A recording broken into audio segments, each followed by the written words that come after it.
Hello students, ये geometrical isomerism का second video है और हमने फर्स्ट वीडियो में EZ system cis trans condition for geometrical isomerism में देख लिया था। वो एक बार देख लेना।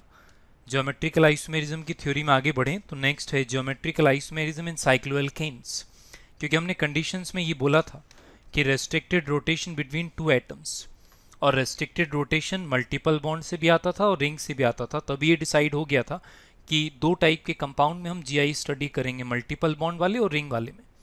तो नेक्स्ट हेडिंग है ज्योमेट्रिकल आइसोमेरिज्म इन साइक्लोएल्केन्स। अब हमने दो सिस्टम पढ़ लिए, सिस ट्रांस और EZ। जैसे हमने फर्स्ट वाले एग्जाम्पल को देखें, यहाँ पर आइसोमर लिखने का तरीका देखें तो यहाँ पर देखो तो यहाँ पर similar group on the same side. अब चाहो तो H को कंपेयर कर लो, चाहो तो Cl को कंपेयर कर लो। और यहाँ पर देखेंगे तो similar group on the opposite side. अब यदि मैं सिमिलर ग्रुप को ऑब्जर्व करके बात करता हूँ तो ये वाला हो जाएगा सिस आइसोमर और ये वाला हो जाएगा ट्रांस आइसोमर। क्लियर है? तो ये फर्स्ट वाला सिस्टम हुआ। अब यदि क्वेश्चन का रिक्वायरमेंट EZ का है तो मुझे क्या करना पड़ेगा, मुझे हर ब्लॉक एटम पे प्रायोरिटी असाइन करना पड़ेगा। और यदि मैं इस वाले ब्लॉक एटम पे प्रायोरिटी असाइन करूं तो ये वाला ब्लॉक एटम है और ये हो जाएगा नंबर 1 और ये हो जाएगा number 2। Chlorine is heavier than hydrogen. अब यहाँ पर यदि मैं दूसरे वाले ब्लॉक्ड कार्बन पे जाऊं, ये वाले कार्बन पे, तो ये वाला हो जाएगा नंबर 1 और ये वाला हो जाएगा नंबर 2। अब यदि मैं बात करूं कि E और Z में तो similar priority group on the same side, इसलिए ये कौन सा फॉर्म हो जाएगा, सिस के साथ ये वाला बाई चांस Z फॉर्म आ रहा है। बाई चांस बोलने का रीज़न ये है कि हमने पहले भी एग्जाम्पल देखे हैं लास्ट वीडियो में और हमने ये यकीन दिला दिया था कि ज़रूरी नहीं है कि Z वाला सिस ही आएगा, Z वाला ट्रांस भी हो सकता है। सिस का मतलब Z नहीं होता। यहाँ पर देखेंगे तो ये ट्रांस के साथ क्या आएगा, ये वाला आएगा ई फॉर्म। तो क्वेश्चन की रिक्वायरमेंट पे डिपेंड करता है कि हमें कितना ट्राई करना पड़ेगा, केवल सिस ट्रांस का ट्राई करना है कि EZ ट्राई करना है, वो क्वेश्चन पे डिपेंड करता है। अब एक्चुअल 3 डायमेंशनल रिप्रेजेंटेशन पर बात करें तो रिप्रेजेंटेशन कुछ ऐसा होता है sp3 हाइब्रिडाइज्ड कार्बन का। तो यदि इस तरीके से लिखा हुआ आएगा तो भी हमें क्या देखना पड़ेगा, ये जो डॉटेड लाइन है इसका मतलब है इनवर्ड द प्लेन और डार्क लाइन का मतलब है आउटवर्ड द प्लेन। तो यहाँ पर भी ऑब्जर्वेशन क्या रहेगा, Cl on the same side. Same side कहने का मतलब एक साइड में लिखा है इसलिए नहीं, ये लिखा है आउटवर्ड द प्लेन, ये वाला Cl भी आउटवर्ड द प्लेन है, इसलिए ये क्या हो जाएगा, सिस आइसोमर। और यहाँ पर एक Cl आउटवर्ड द प्लेन है, एक Cl इनवर्ड द प्लेन है, इसलिए ये क्या हो जाएगा, ये वाला हो जाएगा ट्रांस आइसोमर। तो रिप्रेजेंटेशन के तरीके हैं अलग अलग, तो हम समझ सकते हैं। फिर एक और डाउट आता है लोगों को कि हमने इन्हीं दो कार्बन को ही क्यों स्टडी किया, इस वाले कार्बन को हमने जीआई में इंक्लूड क्यों नहीं किया, जिसको मैं ग्रीन कलर से लिख रहा हूँ। तो इस वाले कार्बन को जीआई में इंक्लूड ना करने का रीज़न है कि इस पे 2 हाइड्रोजन हैं और ज्योमेट्रिकल आइसोमेरिज्म का कंडीशन था कि ब्लॉक्ड एटम पर सिमिलर ग्रुप नहीं होना चाहिए। तो हमने केवल वो वाले ब्लॉक्ड एटम लिए हैं जिन पर present groups are different. Clear है? तो नेक्स्ट एग्जाम्पल पे चलते हैं। नेक्स्ट एग्जाम्पल में नया वेरिएशन है कि ध्यान से देखें तो ब्लॉक्ड एटम एक ये वाला है और एक ये वाला है। बाकी के रिमेनिंग 2 कार्बन में ब्लॉक्ड एटम में इसीलिए नहीं ले रहा हूं क्योंकि वहां पर हाइड्रोजन एटम सेम आएगा। अब इंपॉर्टेंट बात देखो, इन दोनों कार्बन में डायरेक्ट कनेक्टिविटी नहीं है, ठीक है ना, दोनों के बीच में एक CH2 एक्स्ट्रा आ रहा है, ठीक है ना। तो यहाँ पर यदि ट्राई करेंगे तो ये वाला सिस आइसोमर हो जाएगा क्योंकि यहाँ पर CH3 है, similar group on the same side, और ये वाला हो जाएगा ट्रांस आइसोमर। और प्रायोरिटी असाइन करेंगे तो देखना ये वाला Z फॉर्म आएगा और ये वाला क्या आएगा, E फॉर्म आएगा। हम वैसे भी ट्राई कर सकते हैं। नेक्स्ट एग्जाम्पल में यदि बात करें तो नेक्स्ट एग्जाम्पल में ब्लॉक्ड एटम ये वाला और ये वाला कंसीडर करना पड़ेगा। तो हम ब्लॉक्ड एटम कौन सा कंसीडर कर रहे हैं, जिस पर प्रेजेंट ग्रुप्स आर डिफरेंट, हम वो वाले ब्लॉक्ड एटम देख रहे हैं। और यहाँ पे चूंकि सिमिलर ग्रुप है इसलिए मैं सिस ट्रांस लिख सकता हूँ, तो मैंने सिस ट्रांस लिखा। अब यदि क्वेश्चन का रिक्वायरमेंट EZ का है तो हम इसमें EZ भी ट्राई कर सकते हैं। इस तरीके से साइक्लिक स्ट्रक्चर में हम ज्योमेट्रिकल आइसोमेरिज्म स्टडी करते हैं।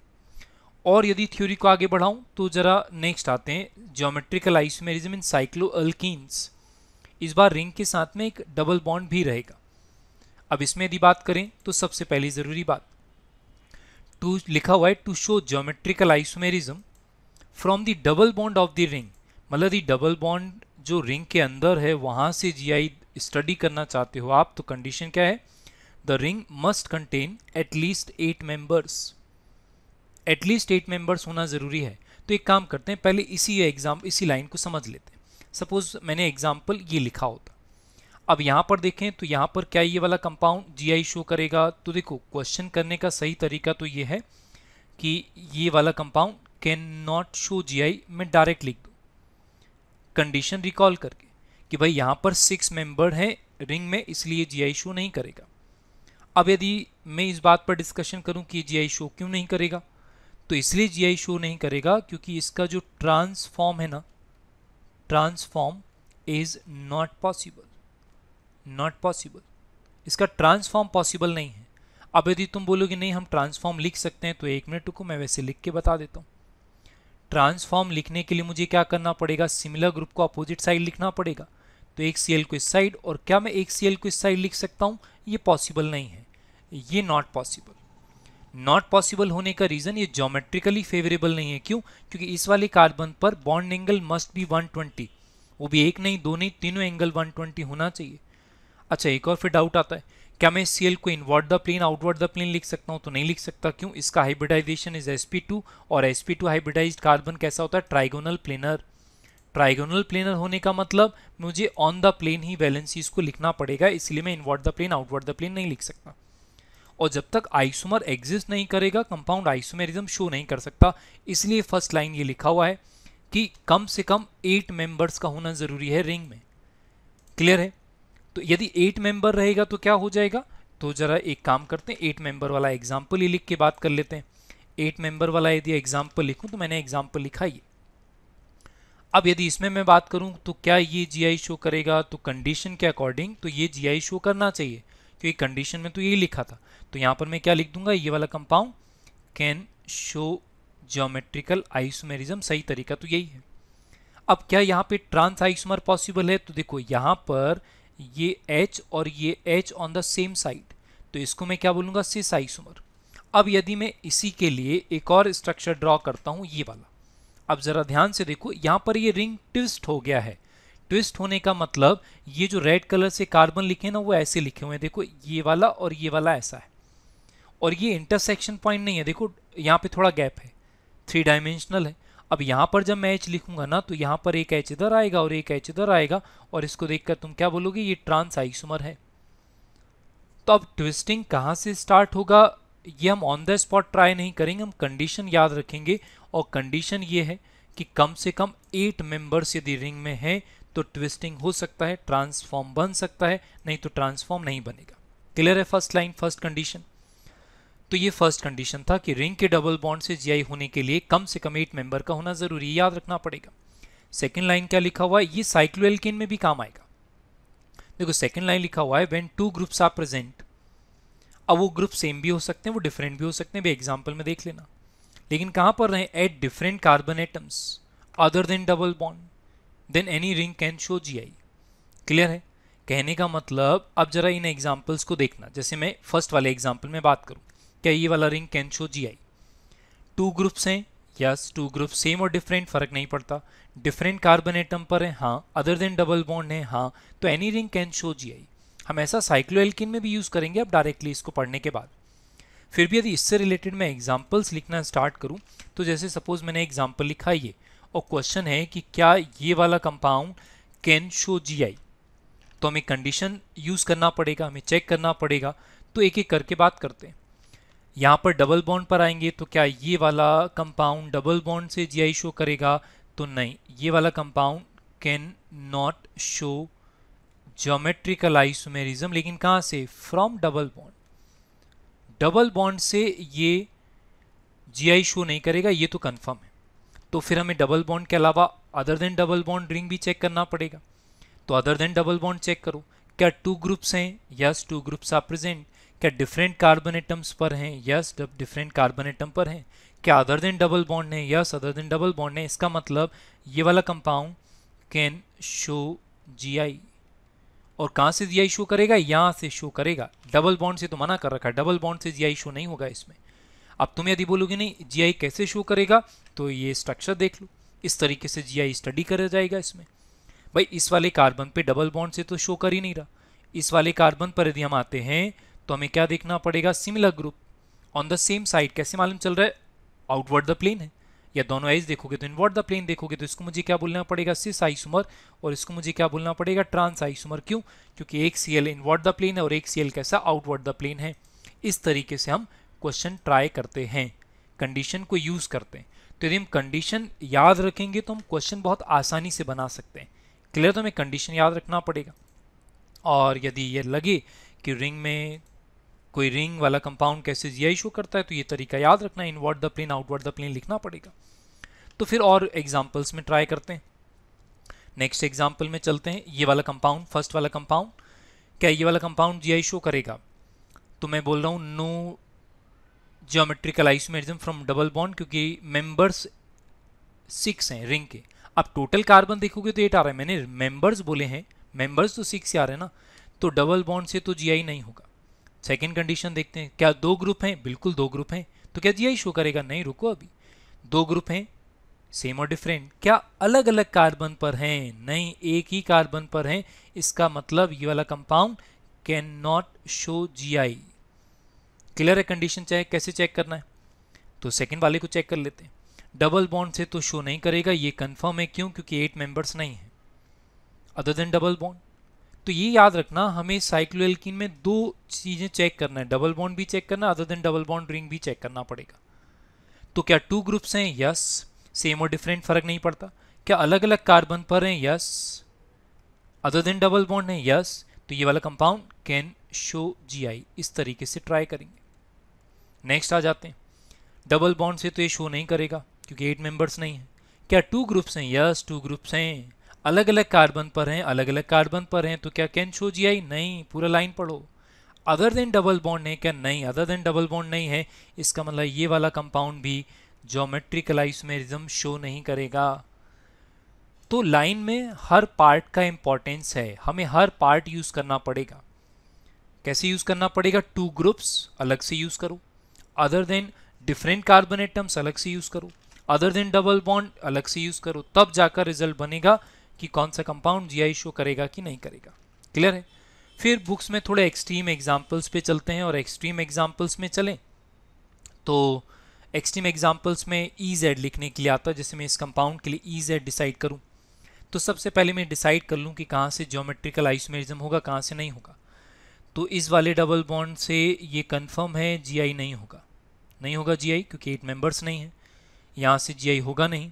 यहाँ से ज्योमेट्रिकल आइसोमेरिज्म होगा, इस डबल बॉन्ड से ज्योमेट्रिकल आइसोमेरिज्म होगा, और इस डबल बॉन्ड से भी ज्योमेट्रिकल आइसोमेरिज्म होगा। तब हमें एक एक करके EZ असाइन करना यदि पड़े कभी, तो जैसे मैं इस डबल बॉन्ड के लिए EZ स्टार्ट कर रहा हूँ, इस डबल बॉन्ड का अरेंजमेंट मुझे अलग से देखना पड़ेगा। इस वाले डबल बॉन्ड को मैं लिखूं तो ये ऐसा दिख रहा है, यहाँ पर कार्बन है और यहाँ पर भी कार्बन है, देखो यहाँ पर हाइड्रोजन है और यहाँ पर हाइड्रोजन है ना, हाइड्रोजन। तो जब मैं इसमें प्रायोरिटी असाइन करूँगा तो इनमें नंबर 1 ये बनेगा, नंबर 2 ये बनेगा। और दूसरे वाले ब्लॉक डेटम पे चलो तो नंबर 1 इस साइड आएगा, नंबर 2 इस साइड आएगा, और इसका कॉन्फ़िगरेशन क्या आएगा? इसका कॉन्फ़िगरेशन आएगा E। तो इसका कॉन्फ़िगरेशन मैंने लिख दिया E, राइट। फिर मुझे किसी और डबल बॉन्ड पे जाना पड़ेगा। इस डबल बॉन्ड के लिए यदि मैं ट्राई करूं तो इस डबल बॉन्ड को पहले मैं लिख लूं। यहाँ पर क्या है? यहाँ पर कार्बन है, लेकिन यहाँ डबल बॉन्ड वाला कार्बन है। और यहाँ पर देखोगे तो यहाँ पर कार्बन है डबल बॉन्ड वाला, और यहाँ पर क्या? हाइड्रोजन है ना। तो प्रायोरिटी असाइन करो तो CIP रूल एक बार तुम देख लेना, मैं तो डायरेक्ट यूज़ कर रहा हूँ। 1 और 2 इसको मिल जाएगा, और दूसरे ब्लॉक डेटम पे इसको मिलेगा नंबर 1, इसको मिलेगा नंबर 2, और ये कौन सा फॉर्म आ जाएगा? ये आ जाएगा Z फॉर्म। ठीक, इस वाले डबल बॉन्ड के लिए ट्राई कर लेते हैं। इस डबल बॉन्ड के लिए मुझे ट्राई करना पड़े तो पहले डबल बॉन्ड लिख लो। यहाँ पर तो H आ रहा है, यहाँ पर कार्बन आ रहा है, यहाँ पर H आ रहा है, और यहाँ पर आ रहा है कार्बन। इसका प्रायोरिटी लिखना आसान काम है।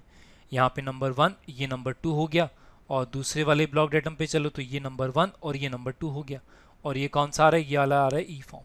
क्लियर है? इस तरीके से हमें अलग अलग ट्राई करना है, और फिर उसके बाद हम डायरेक्ट आंसर बना सकते हैं। तो डायरेक्ट आंसर हमने क्या बनाया? इसका कॉन्फ़िगरेशन क्या आ रहा था? इसका अरेंजमेंट आ रहा है E, ठीक। और बीच वाले में क्या आ रहा है? बीच वाले इस डबल बॉन्ड के लिए आ रहा है Z, और ऊपर वाले डबल बॉन्ड के लिए क्या आ रहा है? E। तो इस तरीके से हम अलग अलग डबल बॉन्ड का कॉन्फ़िगरेशन भी ट्राई कर सकते हैं। क्लियर है?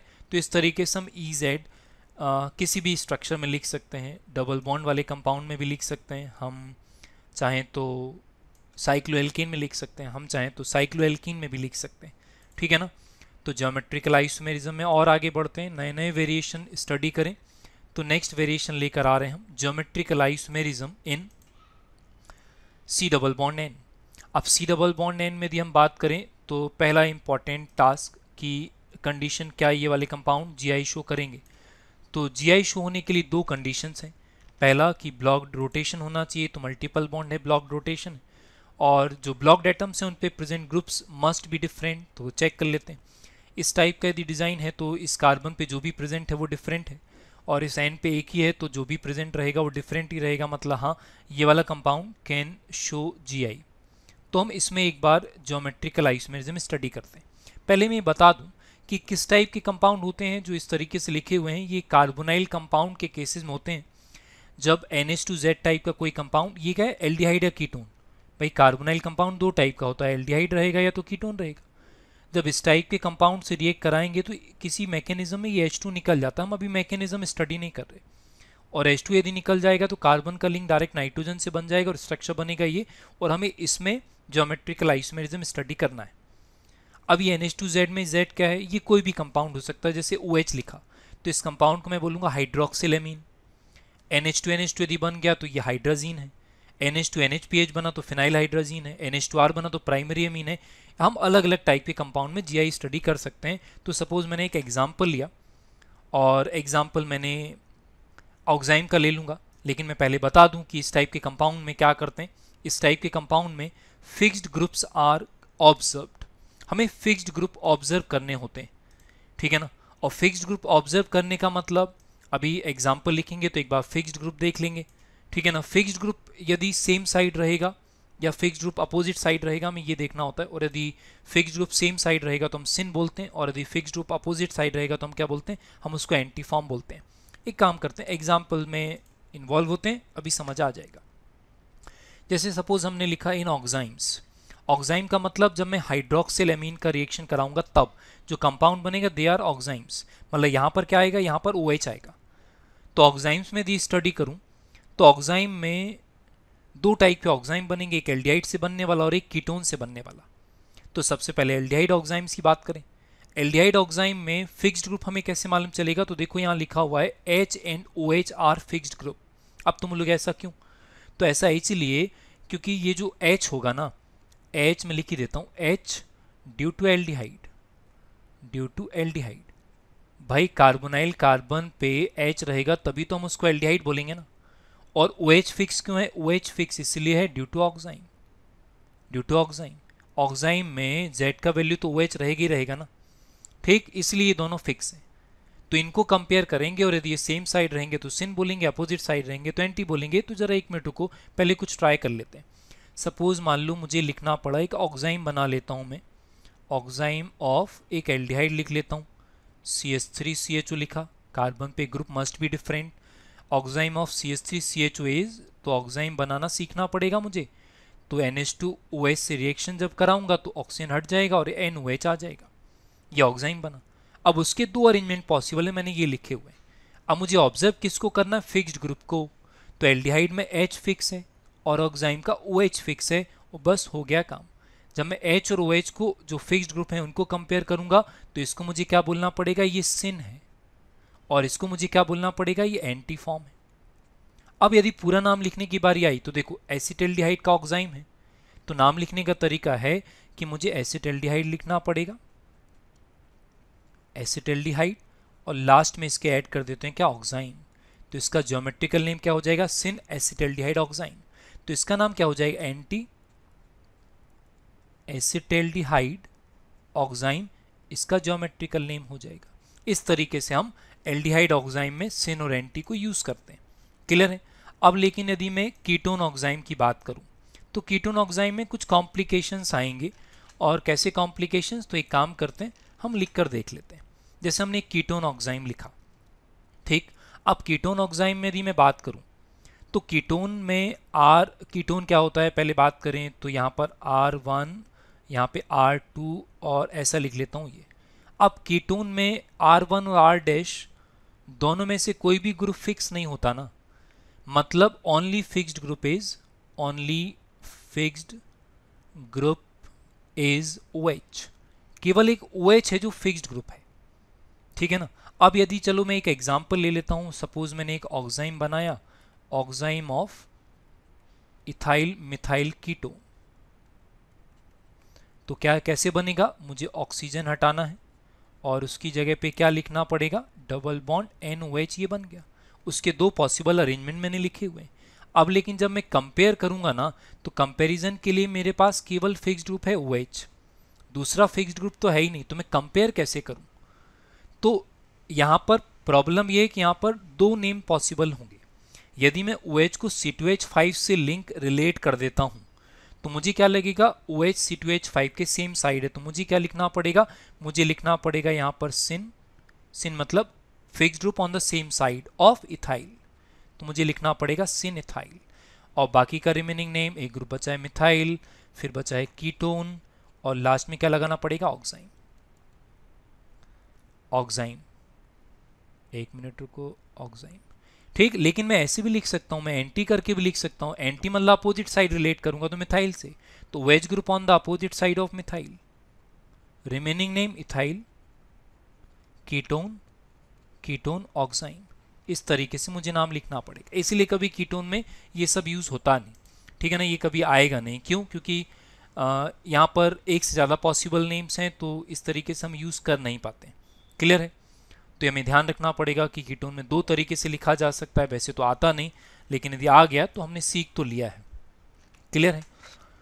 तो अच्छा, एक और डाउट आता है, कीटोन ऑक्साइन में लोगों को क्या लगता है, लोगों को लगता है कि इथाइल और मिथाइल में से इथाइल का ई अल्फाबेटिकल ऑर्डर में मिथाइल के एम के पहले आएगा, इसलिए शायद सिन इथाइल मिथाइल कीटोन ऑक्साइन वाला करेक्ट है। नहीं, बोथ आर इक्वली करेक्ट, ठीक है ना, ध्यान रखना, ठीक है ना, बोथ आर इक्वली करेक्ट। इनमें से प्रायोरिटी नहीं होता है, दोनों लिखे जा सकते हैं। अच्छा, सेकंड वाले स्ट्रक्चर का नाम एक बार लिख के ट्राई करें, तो मुझे क्या लिखना पड़ेगा, सिन मिथाइल इथाइल कीटोन ऑक्साइन, या मैं लिखूंगा एंटी इथाइल मिथाइल कीटोन ऑक्साइन, ठीक है ना। ये जो सिन और एंटी लिखते हैं, ये रिलेट करते हैं फिक्स्ड ग्रुप को ग्रुप के साथ। क्लियर है। तो फिर और एग्जाम्पल में बात करें ऑक्साइम में, इसमें क्वेश्चन कैसे बनते हैं, क्वेश्चन बनते हैं ऐसे, how many oximes are formed when following carbonyl compounds react with hydroxyl amine. अब तुम लोग कार्बोनाइल कंपाउंड तो एक ही ऑक्साइम बनाएगा ना, तो टोटल का मतलब इंक्लूडिंग स्टीरियोआइसोमर, तो यदि GI शो करेगा तो वो डबल काउंट होगा।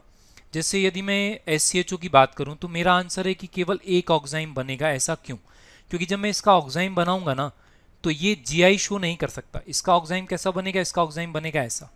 और ध्यान से देखो, यहाँ पर इस वाले ब्लॉक्ड एटम पे ये वाले एच जो है ना, ये सेम है, मतलब ये वाला GI शो नहीं करेगा। तो जो GI शो नहीं करेगा उसके लिए मैं 1 लिखूंगा, और जो GI शो करेगा उसके लिए मुझे क्या लिखना पड़ेगा, 2। जैसे यहाँ देखो PHCHO, यहाँ पर ग्रुप्स आर डिफरेंट, इसलिए यहाँ पर कितना आएगा, 2, क्योंकि GI शो करेगा। यहाँ पर CH3 सेम आएगा, GI शो नहीं करेगा, इसलिए मुझे लिखना पड़ेगा 1। Me और ET GI शो करेगा, इसका मतलब 2 लिखना पड़ेगा। ET और C2H5 भी क्या है, ET, इसलिए मुझे यहाँ क्या लिखना पड़ेगा, 1। यहाँ पर यदि मैं बात करूँ तो GI, ये GI शो नहीं करेगा। क्यों, क्योंकि जब मैं इस रिंग को 50-50 डिवाइड करूंगा ना ऐसे, तो यहाँ पर ये वाला ग्रुप और ये वाला ग्रुप सेम है, हमें सीक्वेंस लगाकर देखना पड़ेगा। ये GI शो नहीं करेगा, इसलिए हमने यहाँ पे क्या लिखा, हमने लिखा 1। ठीक है। क्या यहाँ पर ऑक्साइम GI शो करेगा, तो इस वाले ब्लॉक एटम पे मुझे क्या करना है, रिंग को 50-50 डिवाइड करना है ऐसे। अब यहाँ पर groups are different, GI show करेगा, इसलिए 2। एक बार मैं क्लियरली रुक के बात कर लेता हूँ। मैंने क्या बोला, ये कैसे GI शो करेगा, मैं ये बोल रहा हूँ कि भाई इस वाले ब्लॉक एटम पे ग्रुप कैसे डिफरेंट हुए। अब ग्रुप इथाइल मिथाइल तो है नहीं कि मैं बोलकर अलग बता दूं, तो मुझे CIP रूल से देखना पड़ेगा। यहाँ पे दोनों एंड पे, दोनों साइड ग्रुप सेम और डिफरेंट। तो डायरेक्ट तरीका ये है कि मैं यहाँ से एक डॉटेड लाइन बना लूँ, रिंग को 50-50 डिवाइड कर लूँ, और ये देख लूँ ऊपर और नीचे वाला पोर्शन सेम है या डिफरेंट। सेम है तो ग्रुप्स आर सेम, और डिफरेंट है तो ग्रुप्स आर डिफरेंट। ठीक है ना। जैसे यहाँ पर ये GI शो नहीं करेगा, इसलिए 1 लिखना पड़ेगा। अब GI शो क्यों नहीं करेगा, तो जब मैं ब्लॉक एटम से डॉटेड लाइन इस वाले कार्बन से बनाऊंगा, तो ऊपर और नीचे देखो ये ग्रुप्स आर सेम, इसलिए GI शो नहीं करेगा। यहाँ पर जो ऑक्साइम बनेगा वो GI शो करेगा, इसलिए इसका आंसर कितना लिखना पड़ेगा, मुझे 2 लिखना पड़ेगा। क्यों, क्योंकि देखो ग्रुप्स डिफरेंट आएंगे यहाँ पर। ठीक है ना। तो मुझे पहले ऑक्साइम बनाना है, उसके बाद फिर मुझे क्या देखना है, उसके बाद मुझे देखना है कि वो GI शो करेगा या नहीं करेगा। उससे फिर मैं आंसर बना रहा हूँ कि वो कितने ऑक्साइम पॉसिबल हैं। ऐसे बहुत सारे डिज़ाइन देख सकते हैं। चलो लास्ट पे चलते हैं बिल्कुल, और लास्ट है geometrical isomerism in N double bond N rotation block है, और नाइट्रोजन पे एक ही ग्रुप है, तो जो रहेगा वो डिफरेंट ही रहेगा। हम चाहें तो सिमिलर ग्रुप लोन पेयर भी देख सकते हैं, क्योंकि नाइट्रोजन 3 बॉन्ड वाला है तो एक लोन पेयर रहेगा, और जब फिक्स्ड ग्रुप देखते हैं, फिक्स्ड बॉन्ड है, तो सेम साइड रहेगा तो सिन बोलेंगे और नहीं तो एंटी बोलेंगे। बेकार में डिफिकल्ट बनाने का मतलब है नहीं कि मैं लोन पेयर पर जाऊँ। चाहूँ तो मैं लोन पेयर बोल सकता हूँ, fixed lone pair either on the same side और ऑन द अपोजिट साइड, तब भी तो मैं क्या बोल सकता हूँ, तब भी मैं बोल सकता हूँ सिन और एंटी। लेकिन मैं फिक्स्ड बॉन्ड से ही बोल दूँ, वो ज़्यादा आसान पड़ेगा। क्लियर है? तो फिर एक एग्जाम्पल में बात करें, जैसे मैंने ये जो एग्जाम्पल लिखा हुआ है, ये एग्जाम्पल है एजोबेंजीन का। इस कंपाउंड का नाम क्यों मैंने एजोबेंजीन बोला, वो सेकेंडरी इशू है, अभी तो मुझे नाम डायरेक्ट लिखने दो। ये एजोबेंजीन हो गया। हमें तो अभी इस बात पे ध्यान देना है कि सिन और एंटी हम कैसे लिखेंगे। तो fixed bond either on the same side, तो सेम साइड है तो मैंने लिख दिया सिन। मैंने देखो सिमिलर ग्रुप नहीं बोला, मैंने बोला है फिक्स्ड बॉन्ड। फिर वो ग्रुप सेम भी हो सकता है और अपोजिट भी हो सकता है, इस तरीके से हम सिन और एंटी लिख सकते हैं। देखो फाइनली हम कितना भी अरेंजमेंट पढ़ लें, आज तक क्वेश्चन आया यही है। हम तो फाइनल क्वेश्चन पे आते हैं, और फाइनल क्वेश्चन है ये कि किस टाइप के कंपाउंड जीआई स्टडी करते हैं। तो क्या हमने डबल बॉन्ड वाले कंपाउंड में जीआई ज्योमेट्रिकल आइसोमेरिज्म स्टडी किया था? यस। देखो यहाँ पे सीएससी नहीं है, यहाँ पर ग्रुप अभी मैंने लिखे नहीं है। यहाँ पर ग्रुप मस्ट बी डिफरेंट, ये मुझे मालूम है, लेकिन हमने इस टाइप के डिज़ाइन में जीआई पढ़ा। साइक्लोएल्किन में ही पढ़ लिया, साइक्लोएल्किन में ही पढ़ लिया, हमने इस टाइप के स्ट्रक्चर में ही पढ़ा है, एन डबल बॉन्ड एन में ही पढ़ लिया।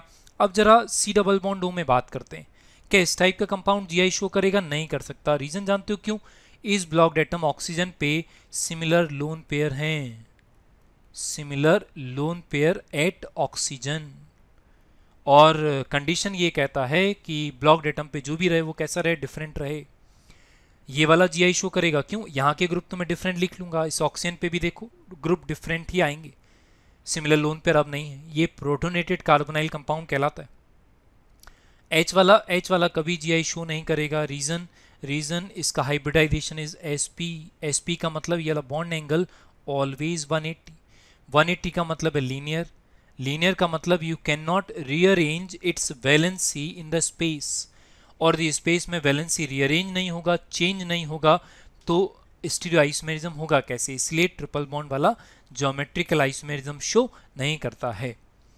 तो जितने भी टाइप के मैक्सिमम पॉसिबल स्ट्रक्चर थे हमने इस वीडियो में कवर कर लिए हैं। तो ज्योमेट्रिकल आइसोमेरिज्म में हमने सारे वेरिएशन देख लिए। नेक्स्ट वीडियो में हम प्रॉपर्टीज ऑफ ज्योमेट्रिकल आइसोमर्स पे आएंगे, और डिफरेंट प्रॉपर्टीज आएंगी like stability, like dipole moment, like boiling point, melting point. तो नेक्स्ट वीडियो ज़रूर देखना। Thank you.